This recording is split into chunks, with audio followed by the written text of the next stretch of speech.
안녕하십니까. 공병호TV의 공병호입니다. 세월이 흐른 다음에 지금을 되돌아볼 때 역사가들은 이런 평가를 내릴 수 있을 것입니다. 문재인 정부는 그렇지 않아도 어려운 한국 경제의 소주성, 이른바 소득주도 성장론을 가지고 일격을 가한 다음에 휘철임거리는 국가경제의 주 52시간제를 강제함으로써 완전한 결정타를 먹였다. 저는 아직 비용 청구서가 본격적으로 날아오지 않았다고 봅니다.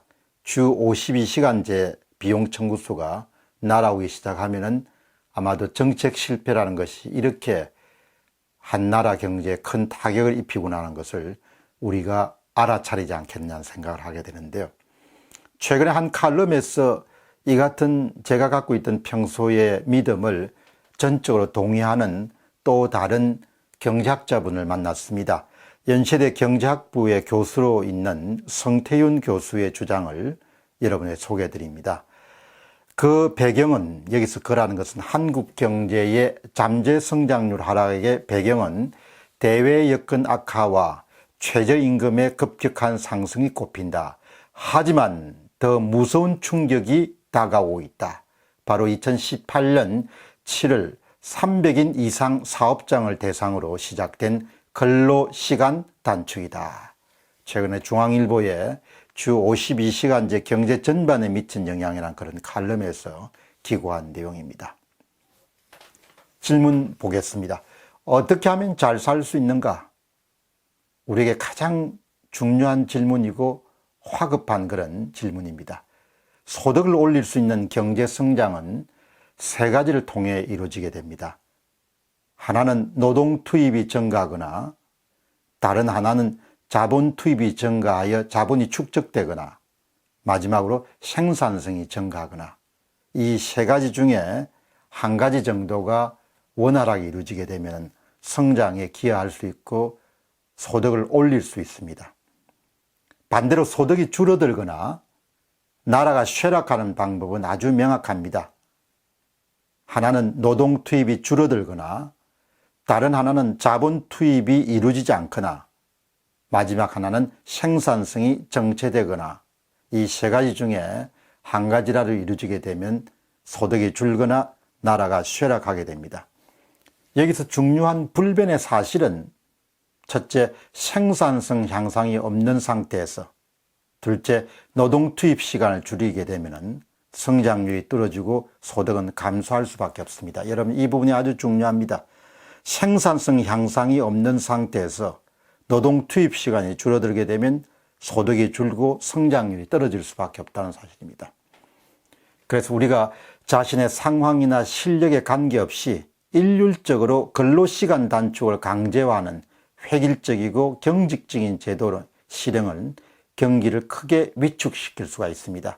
지금 문재인 정부가 미련하게 무식하게 밀어붙이는 바로 주 52시간 그런 경우입니다.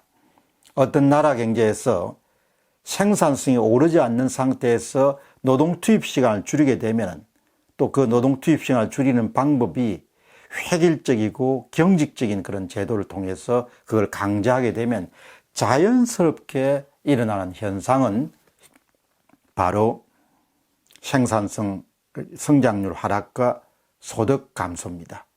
자, 그러면은 근로시간을 급격히 단축해서 어려움을 겪은 역사적 사례가 있느냐? 그 점을 여러분 살펴보도록 하겠습니다. 정말 일본은 우리에게 잘 되는 길도 가르쳐 줬지만 내려가는 길도 가르쳐 줄 수 있는 고마운 나라입니다. 일본은 우리에게 반면 교사 역할을 해왔고 지금도 하고 있습니다. 따라서 우리가 일본이 겪었던 시행착오를 조금 자세히 살펴보는 것만 하더라도 사회적 비용을 크게 줄이면서 잘 사는 나라가 될 수가 있습니다. 일본이 장기 불황의 늪에 빠지지 않는 방법을 가르쳐주는 점에서도 굉장히 귀한 그런 존재입니다. 일본에서 근로시간 단축이 가져올 폐해를 가장 잘 규명한 논문은 2002년에 선을 보인 논문이 있습니다. 2002년도에 노벨 경제학상 수상자인 에드워드 플래스캇 미네소타 대학 교수입니다. 그리고 푸미오 하야시 도쿄대 교수입니다. 두 분이 공제해서 낸 논문이 일본의 1990년대 잃어버린 시기라는 그런 논문입니다. 이 논문이 일본 몰락의 원인을 새로운 시각으로 조명한 아주 귀한 논문입니다. 이 논문에 실린 그런 연구 결과와 의미를 우리가 좀 잘 새길 수가 있으면은 지금 난국을 탈출하는 데 크게 도움을 받을 수 있습니다. 일본의 잃어버린 20년 장기 불황이 시작된 계기는 미국과 일본의 갈등 속에 수출이 난관에 포착하게 된 이른바 플라자 합의를 꼽습니다. 미국이 대미 흑자를 줄이기 위해서 일본의 엔화 가치를 크게 올린 프라자 합의가 있었습니다. 그 프라자 합의로 말미암아서 일본은 수출이 급감하고 타격을 크게 입게 됩니다. 이런 거시적 요인이 있습니다. 그러니까 프라자 합의를 통해서 엔화 가치가 갑자기 올라가며 수출이 감소했다는 그런 거시적 요인 때문에 1990년대 일본이 어려움을 겪었다, 이런 처방을 할 수가 있지만, 이건 못지않게 중요한 것이 바로 미시적 요인에 주목하는 겁니다. 거시적 요인과 함께 주요 원인으로 간주하는 것이 바로 미시적 요인인데요. 특히 하야시 교수와 플레스캇 교수의 논문은 이 두 가지 요인이 일본의 어려움을 가중시켰다, 이렇게 주장합니다. 그 두 가지 요인이라는 것은 첫째는 낮은 생산성 문제하고 낮은 생산성 하에서 노동 공급을 줄인 이 사건이 일본을 1990년대 장기 불황의 깊은 늪으로 빠뜨리는 대단히 중요한 요인이었다는 이야기죠. 쉽게 이야기하면 일본은 노동 생산이 낮은 상태에서 노동 공급만 줄이는 그런 정책을 시행해 가지고 나라가 어려움을 겪었던 경우다. 우리가 굉장히 많이 새겨야 됩니다.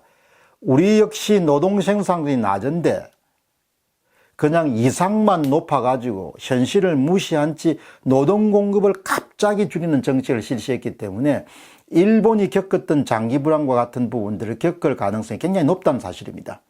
일본은 1980년대에 평균 4.0%의 경제 성장률을 보이다가 1990년대에 1.5%로 뚝 떨어집니다. 1인당 GDP, 1인당 소득 기준으로 보면 0.5%대로 떨어집니다. 참고로 같은 시간대에 미국의 경제 성장률은 2.6%였습니다. 플레스캇 교수와 하야시 교수는 논문에서 묻습니다. 줄기차게 35년 동안 앞선 선진국을 따라잡기를 한 일본이 갑자기 따라잡기를 멈췄을 뿐만 아니고 다른 선진국에 비해서 기진맥진하게 되는 그런 상황은 그 이유가 뭔가? 우리는 그 이유를 알고 싶어서 이 논문을 쓴다, 이렇게 이야기합니다. 가장 중요한 요인은 논문에서 발견한 것은 총요소 생산성의 하락을 들 수가 있습니다. 생산성 하락이 가장 큰 요인이었다. 근데 생산성 하락 하에서 그걸 더 악화시킨 게 뭔가 하니까 근로시간을 단축시켜버린 겁니다. 여기에는 일본의 근로기준법 제정이 큰 역할을 했습니다.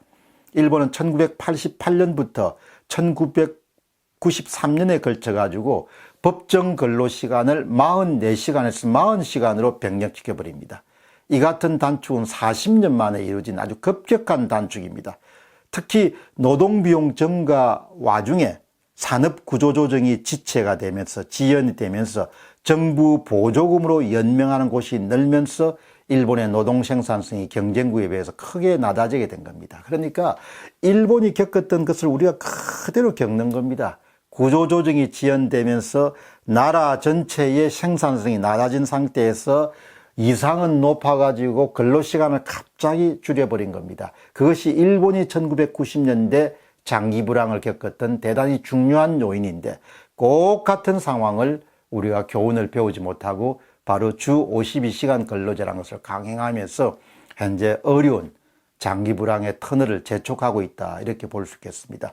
요약해서 말씀드리면은 생산성이 정체된 상태에서 이루어지는 급격한 근로시간 단축이 가져오는 폐해는 대단히 한 경제에 타격을 입힌다. 이 점을 플레스캇 교수와 하야시 교수의 논문을 통해서 우리가 좀 더 배울 수가 있으면은 현재 난국을 극복하는 데 도움이 될 수 있지 않겠냐 그렇게 생각합니다.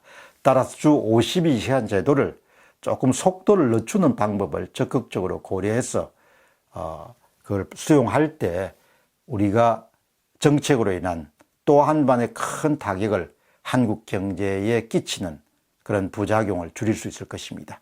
공병호 TV의 공병호였습니다. 감사합니다.